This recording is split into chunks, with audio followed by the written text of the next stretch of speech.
আসসালামু আলাইকুম ওয়া রাহমাতুল্লাহি ওয়া বারাকাতুহু।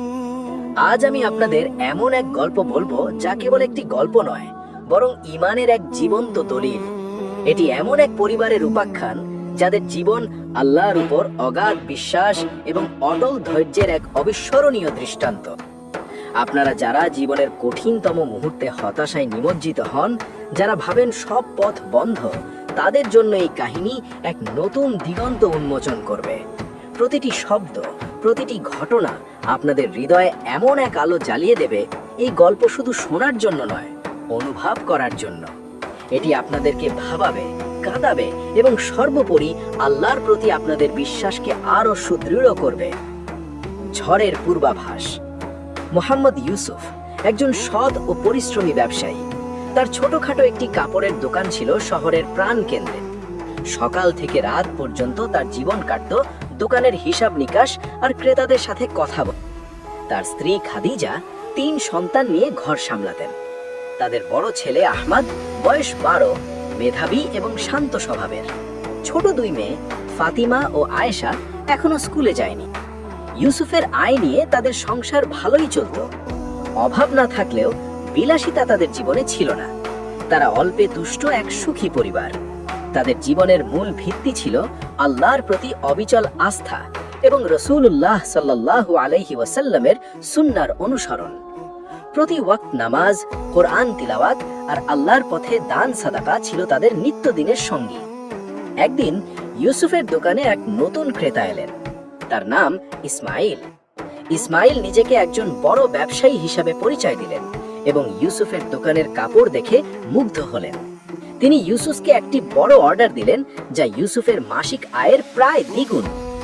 ইউসুফ প্রথমে কিছুটা দ্বিধায় পড়লেন, কারণ এত বড় অর্ডার সামলানোর মতো পুঁজি তার ছিল না। কিন্তু ইসমাইল তাকে আশ্বস্ত করলেন যে তিনি অগ্রিম কিছু টাকা দেবেন এবং বাকিটা কাজ শেষ হবার পর পরিশোধ করবেন। ইসমাইলের কথায় ইউসুফ ভরসা পেলেন। তিনি ভাবলেন হয়তো আল্লাহ তার জন্য রিজিকের নতুন দরজা খুলে দিচ্ছেন। ইউসুফ তার স্ত্রীর সাথে পরামর্শ করলেন। খাদিজা বললেন, দেখুন, এত বড় ঝুঁকি নেওয়া কি ঠিক হবে? আমাদের তো এত পুঁজি নেই। যদি কিছু ভুল হয় তাহলে আমাদের সব শেষ হয়ে যাবে।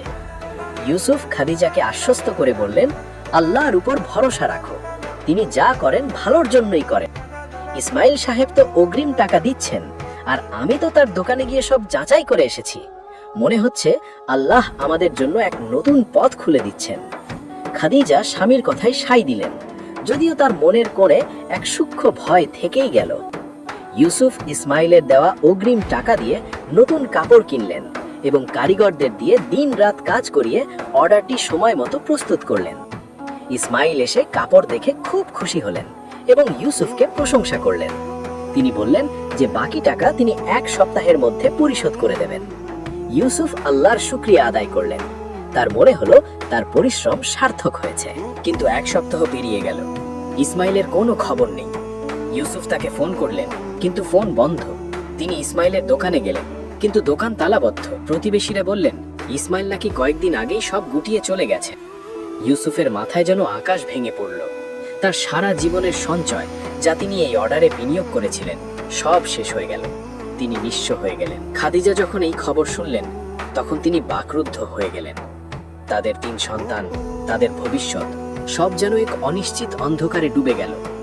আহমেদ, যে কিনা তার বাবার কষ্ট বুঝতে পারছিল, সে তার মায়ের হাত ধরে বলল, মা, চিন্তা করো না, আল্লাহ আমাদের সাথে আছেন। খাদিজা তার ছেলের দিকে তাকিয়ে এক বুক দীর্ঘশ্বাস ফেললেন। তার মনে হলো এই ছোট্ট ছেলেটি তার চেয়েও বেশি ঈমানদার। ইউসুফ হতাশায় ভেঙে পড়লেন। তিনি দিনের পর দিন ঘরে বসে রইলেন। তার দোকানে তালা ঝুলতে লাগলো। পাওনাদাররা এসে ভিড় করতে শুরু করলো। তাদের সম্মান, তাদের প্রতিপত্তি, সব যেন এক মুহূর্তে ধুলোয় মিশে গেল। খাদিজা এই কঠিন সময়ে ইউসুফের পাশে দাঁড়ালেন। তিনি তাকে সান্ত্বনা দিলেন, আল্লাহর উপর ভরসা রাখুন, তিনি আমাদের পরীক্ষা করছেন। এই পরীক্ষা থেকে আমরা অবশ্যই উত্তীর্ণ হব, ইনশাআল্লাহ। খাদিজা ইউসুফকে নামাজ পড়তে, কোরআন তেলাওয়াত করতে উৎসাহিত করলেন। তিনি নিজেও আল্লাহর কাছে 2 হাত তুলে দোয়া করতে লাগলেন। একদিন ইউসুফ মসজিদে নামাজ পড়তে গেলেন। নামাজ শেষে তিনি একাকী বসে আল্লাহর কাছে নিজের দুঃখের কথা বলতে লাগলেন। তার চোখ থেকে অঝরে পানি ঝরছিল। এমন সময় একজন বৃদ্ধ আলেম তার পাশে এসে বসলেন। তিনি ইউসুফের কাঁধে হাত রেখে বললেন, বাবা, কি হয়েছে তোমার? এত ভেঙে পড়েছো কেন? ইউসুফ তার সব কথা খুলে বললেন। আলেম সাহেব মনোযোগ দিয়ে সব শুনলেন এবং বললেন, শোনো বাবা, আল্লাহ যখন কাউকে ভালোবাসেন তখন তাকে পরীক্ষা করেন। এই পরীক্ষা তোমার ঈমানকে আরো মজবুত করবে। তুমি ধৈর্য ধরো এবং আল্লাহর উপর ভরসা রাখো। তিনি অবশ্যই তোমাকে এই বিপদ থেকে উদ্ধার করবেন। আলেম সাহেবের কথাগুলো ইউসুফের মনে এক নতুন আশার সঞ্চার করল। তিনি মনে মনে প্রতিজ্ঞা করলেন, তিনি আল্লাহর উপর থেকে বিশ্বাস হারাবেন না। তিনি ধৈর্য ধরবেন এবং এই কঠিন পরিস্থিতি মোকাবিলা করবেন। ধৈর্যের চরম পরীক্ষা। আলেম সাহেবের সেই প্রবোধবাণী ইউসুফের কানে বারবার প্রতিধ্বনিত হতে লাগল, কিন্তু বাস্তবতার নিষ্ঠুর আঘাত তাকে স্বস্তি দিচ্ছিল না। পাওনাদারদের চাপ দিন দিন বাড়তে লাগলো। বাজারের পরিচিত মুখগুলো এখন তাকে দেখে মুখ ফিরিয়ে নেয়। যে দোকানে একসময় মানুষের ভিড় থাকতো, আজ সেখানে শ্মশানের নীরবতা।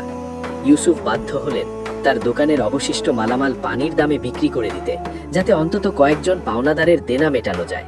কিন্তু তাতেও ঋণের বোঝা সামান্যই হালকা হলো। সংসারে অভাবের ছায়া আরও দীর্ঘ হলো।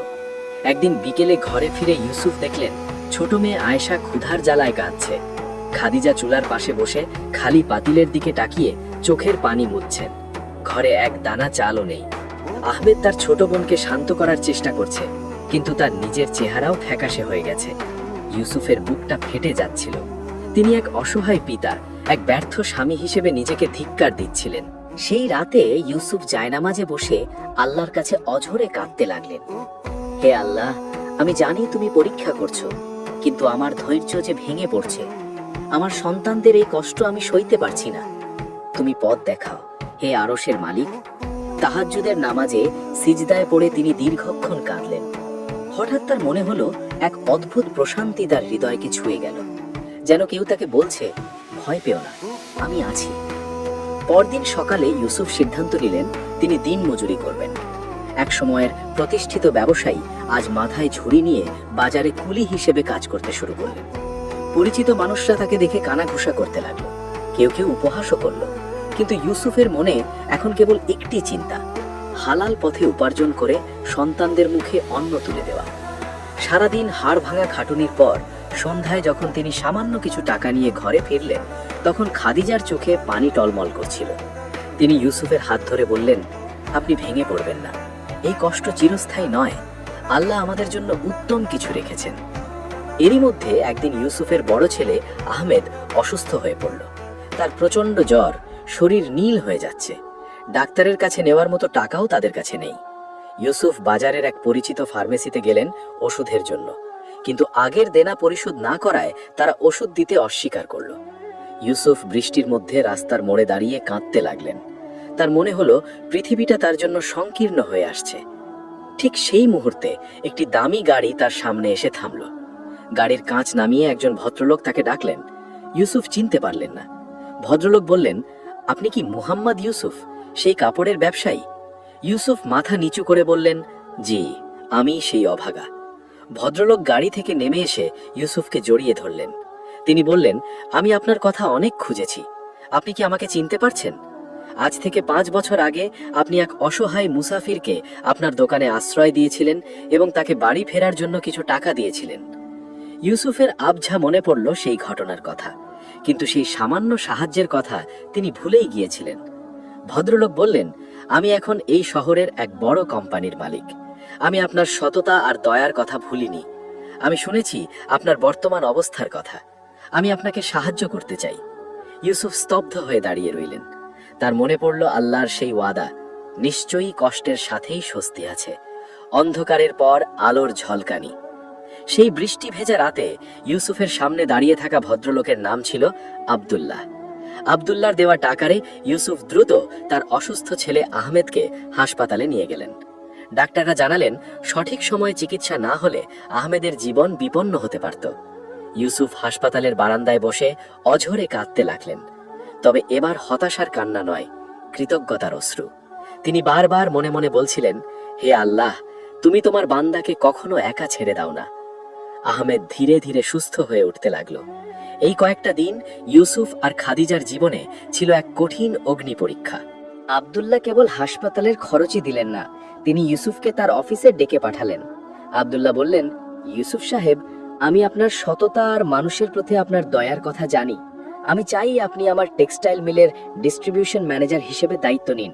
আপনার মতো একজন বিশ্বস্ত মানুষের আমার খুব প্রয়োজন। ইউসুফ স্তব্ধ হয়ে গেলেন।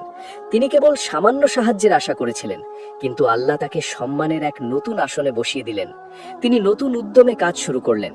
তার দীর্ঘদিনের ব্যবসায়িক অভিজ্ঞতা আর আল্লাহর প্রতি অবিচল আস্থা তাকে দ্রুত সফলতার দিকে নিয়ে গেল। তিনি তার সমস্ত পাওনাদারের দেনা পরিশোধ করলেন। যারা একসময় তাকে উপহাস করত, তারা আজ তাকে দেখে মাথা নিচু করে চলে যায়। কিন্তু ইউসুফ কারো প্রতি কোনো ঘৃণা বা ক্ষোভ রাখলেন না। তিনি শিখিয়েছিলেন যে মুমিনের ধৈর্য কেবল বিপদে নয়, সফলতার সময়ও সমানভাবে গুরুত্বপূর্ণ।